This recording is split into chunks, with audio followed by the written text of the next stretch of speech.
नमस्कार मित्रांनो, तर आजचा दिवस आपल्या महाराष्ट्रासाठी अभिमानाचा आणि ऐतिहासिक महत्वाचा दिवस आहे. ज्या गडकोटांवर उभं राहून स्वराज्याचं स्वप्न शिवरायांनी साकारलं ते 12 किल्ले आज युनेस्कोच्या जागतिक वारसा यादीत स्थान मिळवून आपल्या संस्कृतीचं सुवर्ण पान जगाच्या इतिहासात लिहून गेले आहेत.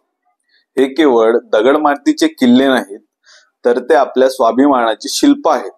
शिवरायांच्या दूरदृष्टीचं, मराठा साम्राज्याच्या सामर्थ्याचं आणि आपल्या वारसाच्या भव्यतेचं हे एक जिवंत साक्षीदार आहेत. चला तर मग जाणून घेऊया कोणते आहेत हे शौर्याचे 12 मुकुटमणी. त्यामध्ये पहिल्या नंबरला येतो साल्हेर किल्ला. सह्याद्रीच्या रांगेतील हा सर्वात उंच किल्ला असून हा नाशिक जिल्ह्यात स्थित आहे. इथेच घडलं होतं ते थरारक मराठा मुघल युद्ध, जिथे मराठ्यांनी मुघल सत्तेचा गर्व चिरडून टाकला. या लढाईने दाखवून दिलं की मराठे आता फक्त घाटमाथ्यांपुरते मर्यादित नसून ते संपूर्ण भारतावर आपला ठसा उमटवायला सज्ज झालेले आहेत. दुसऱ्या नंबरला येतो शिवनेरी किल्ला, जिथे एका तेजस्वी युवकाचा जन्म झाला, ते म्हणजेच छत्रपती शिवाजी महाराजांचा. शिस्तबद्ध रचना, भरपूर पाण्याची सोय आणि मजबूत तटबंदी यामुळे हा गड अभेद्य ठरला. हे केवळ शिवरायांचं जन्मस्थानच नाही, तर स्वराज्याचं पवित्र स्थान आहे. तर तिसऱ्या नंबरला येतो लोहगड किल्ला. पुण्याजवळचा शेंडी सारख्या बुरुजांनी सजलेला हा किल्ला शिवरायांच्या रणनीतीचं एक अप्रतिम उदाहरण आहे. दुहेरी दरवाजे, लष्करी दृष्टीने अचूक रचना यामुळे हा गड नेहमी निर्णायक ठरला होता. तर चौथ्या नंबरला येतो खंडेरी किल्ला. अरबी समुद्रात उभा असलेला हा किल्ला नौदल सामर्थ्याचा भक्कम पाया होता. शिवरायांनी सागरी साम्राज्याची पायाभरणी इथूनच सुरू केली होती. सागरी युद्धांचं आणि सामरिक कुशाग्रतेचं हे जिवंत उदाहरण आहे. तर पाचव्या नंबरला येतो रायगड किल्ला. स्वराज्याची राजधानी, शिवरायांचा राज्याभिषेक इथेच झाला. आजही दरबारात उभं राहिलं की एक अलौकिक राजेशाही अनुभवता येते.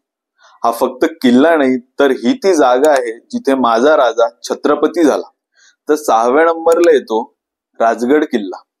राजगड किल्ला हा शिवाजी महाराजांची पहिली राजधानी होती. 3 माची, पद्मावती, सुजानगड आणि संजीवनी आणि अन्न पाण्याची काटेकोर सोय असल्यामुळे हा गड अजेय ठरला. तर 7व्या नंबरला येतो प्रतापगड किल्ला. अफजल खानाचा वध आणि मराठ्यांचा मानसिक विजय करून गेलेला हा किल्ला. घाटमाथ्यावर वसलेला हा किल्ला शत्रूसाठी अजिंक्य होता. हा गड म्हणजे ठाम निश्चय आणि बुद्धिचातुर्याचे एक प्रतीक मानलं जातं. तर 8व्या नंबरला येतं सुवर्णदुर्ग किल्ला. हा किल्ला कोकणातील एक सागरी वैभव आहे. शिवकालीन नौदलाचं सामर्थ्य या किल्ल्याच्या तटबंदीवरूनच उमगतं. समुद्रावरही स्वराज्याचा भगवा फडकवणारा हा भक्कम आधार आहे. तर 9व्या नंबरला येतं पन्हाळा किल्ला. कोल्हापूर जवळ वसलेला हा किल्ला गनिमी काव्याचा साक्षीदार आहे. सिद्धी-जोहरच्या वेढ्यातून शिवरायांना यशस्वी पलायन याच गडातून झालं होतं. बाजीप्रभू देशपांडे यांच्या अजरामर पराक्रमाची हीच ती जागा आहे. तर 10व्या नंबरला येतं विजयदुर्ग किल्ला. हा किल्ला शिवरायांच्या किल्ल्यांच्या कलेचा सर्वोच्च नमुना दिसून येतो. सागरी संरक्षण, लपवलेली खाडी आणि स्फोटकांचे प्रयोग हे इथेच घडलेले आहेत. नौदलाचा नवतेज निर्माण करणारा हा जलदुर्ग किल्ला आजही गर्वाने उभा आहे. तर 11व्या नंबरला येतो सिंधुदुर्ग किल्ला. मालवण जवळील समुद्राच्या कुशीत वसलेला हा किल्ला, जिथे शिवरायांचे हस्तचिन्ह असलेली एकमेव मूर्ती दिसून येते. ही वास्तू म्हणजे शिवशौर्याची अमर कहाणी सांगून जाते. नंतर 12 नंबरला येतं जिंजी किल्ला. दक्षिणेचा जिब्राल्टर म्हणून ओळखला जाणारा हा किल्ला शिवाजी महाराजांच्या दक्षिण मोहिमेचा एक भाग होता. 3 वेगळ्या टेकड्यांवरच्या रचना आणि मजबूत बुरुज यामुळे हा गड दक्षिण भारतातील मराठा छापेगिरींचा अद्भुत उदाहरण होता.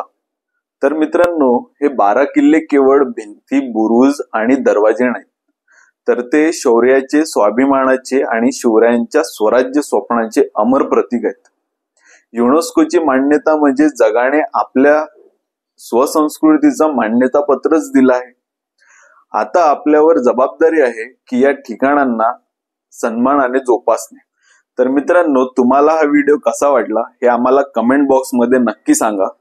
व्हिडिओ आवडला असेल तर लाईक करा आणि असेच नवनवीन व्हिडिओ पाहण्यासाठी महाराष्ट्राच्या कुशीत चॅनलला सबस्क्राईब करा. धन्यवाद.